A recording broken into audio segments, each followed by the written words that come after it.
posso todas as coisas naquele que me fortalece. Esta frase, este verso tão amado, tão conhecido, tão recitado e tão poderoso, que ao longo dos séculos tem socorrido tanta gente, a mim mesmo.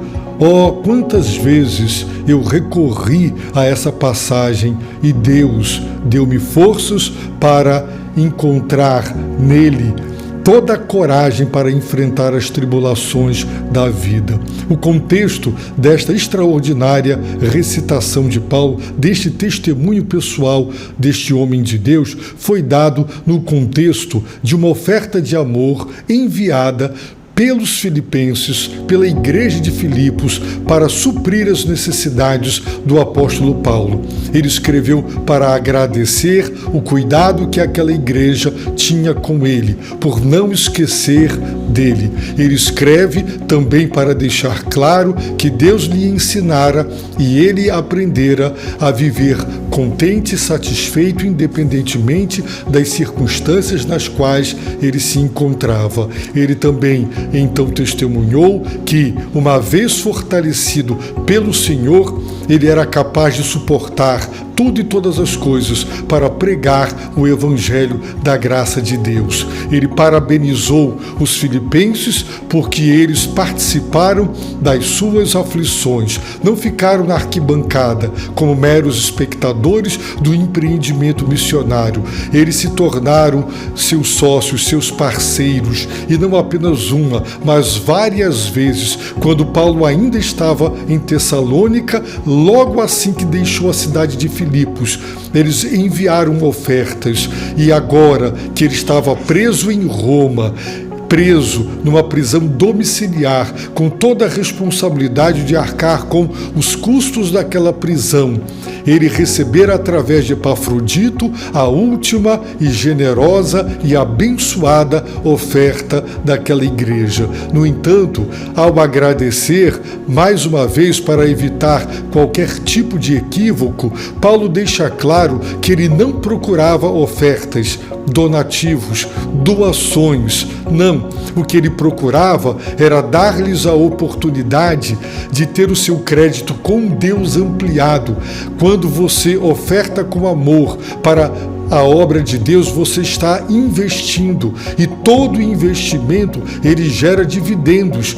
E o que Paulo queria era que aquela participação generosa e amorosa, ela gerasse crédito na conta dos filipenses, que eles colhessem as bênçãos de Deus como resultado do investimento espiritual que estavam realizando na obra missionária. Na sequência, verso 18, o apóstolo Paulo diz: mas tenho tudo, até em excesso, tenho amplos suprimentos, depois que recebi de Epafrodito o que enviastes como aroma suave e como sacrifício aceitável e agradável a Deus.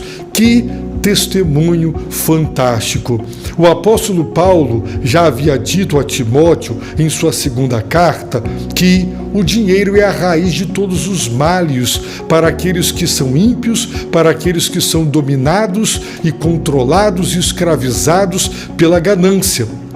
Mas para o apóstolo Paulo, dinheiro não era um assunto secular ou mundano que devesse ser evitado. Pelo contrário, era um assunto altamente espiritual. E nós veremos como os cristãos filipenses ofertaram e aprenderemos que será exatamente assim que nós também devemos ofertar. Veremos também como foi que Paulo recebeu aquela oferta, de modo que pastores, missionários, também aprendamos com este servo de Deus como receber todas as ofertas e os recursos que entram para a manutenção e a propagação e a expansão do Evangelho para alcançar povos e nações. O apóstolo Paulo declara: tenho tudo, até em excesso, deixando claro que aquela oferta trazida por Epafrodito, eles remeteram aquela oferta através de Epafrodito. Epafrodito foi o portador, aquele servo de Deus, deixou sua casa, a segurança do seu lar, da sua família, deixou seu próprio trabalho, levou consigo em mãos uma oferta generosa, correndo risco de vida, para fazer chegar às mãos do apóstolo Paulo aquela abundante oferta de amor. E quando Paulo a recebeu, ele declarou: tenho tudo. Sim, até em excesso. A oferta foi tão abundante e tão generosa que ela supriu todas as necessidades e ainda deixou um saldo para as necessidades futuras. Ele declarou: tenho amplos suprimentos. Não eram apenas os suprimentos necessários ou suficientes, amplos suprimentos. E destas 3 declarações, deduzimos que a oferta foi expressiva e foi de amor. Não pensemos que a igreja de Filipos era uma igreja rica. Não era. Com certeza, aquela oferta foi para eles produto de muito amor, de muito esforço, de muita renúncia, demonstrando o quanto eles queriam ver o apóstolo Paulo suprido para que ele prosseguisse, mesmo preso, pregando com liberdade como estava, segundo o registro de Atos dos Apóstolos, capítulo 28, pregando a palavra de Deus em Roma, a todos os que o procuravam, a todos os que o visitavam. Então, o apóstolo Paulo diz: eu tenho tudo, eu tenho até em excesso, tenho amplos suprimentos depois que recebi de Epafrodito o que enviaste. Ora, o que foi que eles enviaram? Dinheiro. Mas observaram que nesta passagem, em nenhum momento Paulo chama dinheiro de dinheiro. Ele já chamou aquela oferta de vosso cuidado para comigo. Ele já chamou de participar nas suas aflições. Ele já referiu-se àquela oferta como comunicar-se com ele, quanto a dar e receber. Em nenhum momento ele usa o termo dinheiro, porque ele vê além do que é o dinheiro. Ele percebe exatamente o que acontece quando se investe com amor na obra de Deus. Por isso ele disse: o que enviaste. E como foi que os cristãos filipenses, como foi que a igreja de Filipos enviou aquela generosa oferta para Paulo? De 3 maneiras: como aroma suave, primeira; como sacrifício aceitável, segundo; e como sacrifício agradável a Deus, em terceiro lugar. Foi desse modo, desses 3 modos, que eles enviaram. Como eles enviaram? Como aroma suave, como sacrifício aceitável, como sacrifício agradável a Deus. O apóstolo Paulo recorreu ao sistema sacrificial do Antigo Testamento para falar daquela oferta. Havia uma oferta que era a oferta queimada, o holocausto. Quando uma oferta queimada, um holocausto, um animal, ele era sacrificado para expiar a culpa, então ele era 100% queimado.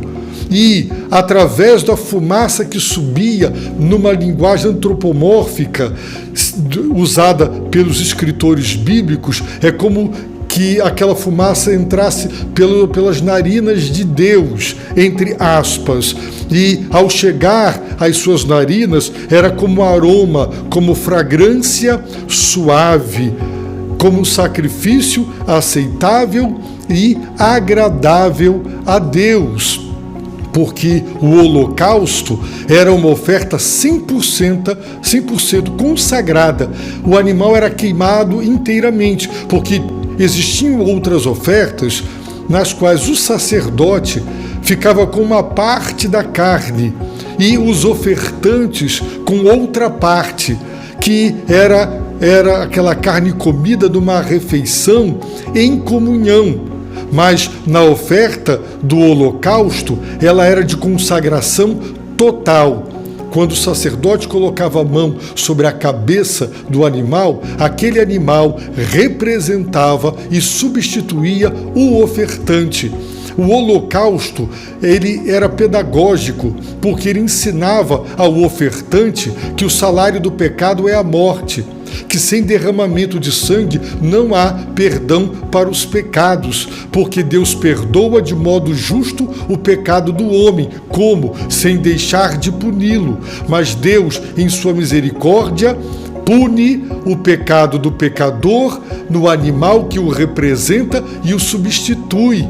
E nós sabemos que isto aponta para Jesus Cristo, o Cordeiro de Deus, que tira o pecado do mundo. Tira porque, em primeiro lugar, leva sobre si. Então, aquele holocausto, aquela oferta, quando devidamente apresentada, ela era recebida por Deus como uma fragrância suave, também como um sacrifício que Deus aceitava, que Deus recebia, que Deus não rejeitava, como um sacrifício que lhe agradava, lhe dava prazer. E sabe por quê? Isto era escrito no Antigo Testamento, porque houve momentos que Deus não se agradou dos holocaustos.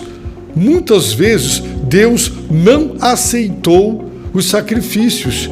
Houve muitas vezes que a fumaça do holocausto que subia nas narinas de Deus não era fragrância suave. Nós lemos, por exemplo, na palavra de Deus, nós encontramos em Gênesis, capítulo 4, versículos 5 e 6, dizendo, versículo 4 diz, Abel também trouxe da gordura das primeiras crias de suas ovelhas, e o Senhor acolheu bem Abel e sua oferta. Observem que, em primeiro lugar, Deus acolheu bem Abel. Em segundo lugar, ele acolheu bem sua oferta. Antes de Deus aceitar a oferta, ele precisa aceitar o ofertante. Então Deus, diz o texto bíblico, acolheu bem Abel e também, e na sequência, sua oferta, mas não acolheu Caim e sua oferta. Antes de rejeitar a oferta de Caim, Deus rejeitou Caim, porque Caim não se apresentou diante de Deus como devia. Por exemplo, nós encontramos em 1 Samuel, capítulo 15, verso 22, Samuel dizendo para Saul, mas Samuel disse, por acaso o Senhor tem tanto prazer em holocaustos e sacrifícios quanto em que se obedeça a sua voz? Obedecer é melhor que oferecer sacrifícios, e o atender melhor que a gordura de carneiros. Portanto, quando uma pessoa ela não obedece a Deus, quando ela oferece aquele sacrifício, aquele holocausto, mas não o faz do modo como Deus se agrada, o resultado é que Deus rejeita a oferta porque rejeitou o ofertante. Lemos em Isaías, capítulo 1, verso 11, o seguinte, o Senhor pergunta, para que me trazeis tantos sacrifícios? Estou farto dos holocaustos de carneiros e da gordura de animais de engorda. Não me agrado do sangue de novilhos, de cordeiros e de bodes. Nós aprendemos também com o rei Davi, no Salmo 51, uma lição muito preciosa. Davi declarou: sacrifício aceitável para Deus é o espírito quebrantado. Ó Deus, tu não desprezarás o coração quebrantado e arrependido. Assim sendo, de nada adiantava oferecer centenas, dezenas e centenas de animais como holocausto, como sacrifícios, se os ofertantes não estavam arrependidos, não estavam contritos, não estavam quebrantados. O rito em si, o sacrifício em si era impotente e não era eficaz se o ofertante não estivesse arrependido e quebrantado. Por isso Paulo diz: eu recebi de Epafrodito o que enviaste. Eles enviaram a oferta e eles enviaram como aroma suave. Aquele dinheiro, aquela oferta, aqueles recursos chegou nas narinas de Paulo como fragrância suave. Sim, aquilo lhe fez muito bem, porque não era dinheiro que Paulo queria. Aquilo era amor, era cuidado, era visão missionária, era gratidão a Deus. Aquela oferta foi enviada como sacrifício aceitável. Paulo aceitou. Ele não aceitou a oferta da igreja de Corinto. Ele não aceitou, porque ele não estava aceitando o modo como aquela igreja agia, o perfil daquela igreja a reprovava. Por isso ele não quis receber um tostão sequer, mas dos filipenses ele aceitou como sacrifício aceitável. Ele recebeu. Por quê? Porque lhe agradou, pelo modo correto, expressão de amor, de visão missionária, de gratidão a Deus. É assim que hoje nós devemos ofertar, dar o dízimo como aroma suave, para que Deus receba. Você pode dar 1 milhão todo dia e Deus rejeitar a tua oferta, porque Ele te rejeita, porque o teu coração é ímpio, teus negócios são escusos, você é uma pessoa desonesta no modo como ganha dinheiro. Se Deus te rejeitar, você pode dar 1 milhão por dia para Ele, não adianta nada. Ele não recebe, não é aroma suave nas narinas de Deus, não é sacrifício aceitável e agradável a Deus. Por isso, nós temos que ofertar, não é para fazer barganha, não é dizendo: Deus, eu estou dando, eu estou sendo fiel, então não deixe eu ficar desempregado, como se dar o dízimo fosse fazer um seguro contra desemprego e contra todo tipo de problema econômico. Não é. Se você está dando para receber, você está dando de maneira errada.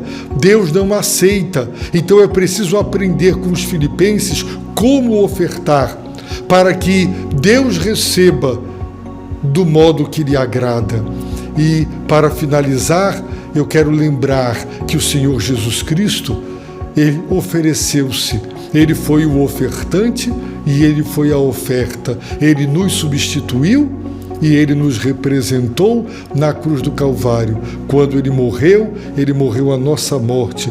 Ele pagou pelos nossos pecados e o sacrifício dele foi recebido, foi agradável, foi aceitável diante de Deus. Por isso, o Senhor Deus o ressuscitou dentre os mortos. A ressurreição de Jesus Cristo é o endosso, é a ratificação divina de que o sacrifício de Jesus Cristo foi eficaz, foi recebido e aceito, e Ele tem poder para expiar pecados, para tirar a culpa, para remover pecados, para livrar da condenação. Por isso nós pregamos Jesus Cristo crucificado, porque ali Deus estava em Cristo, reconciliando consigo toda a humanidade. Aqueles naturalmente que se arrependem e creem no Evangelho. Eu oro para que Deus te abençoe rica e abundantemente.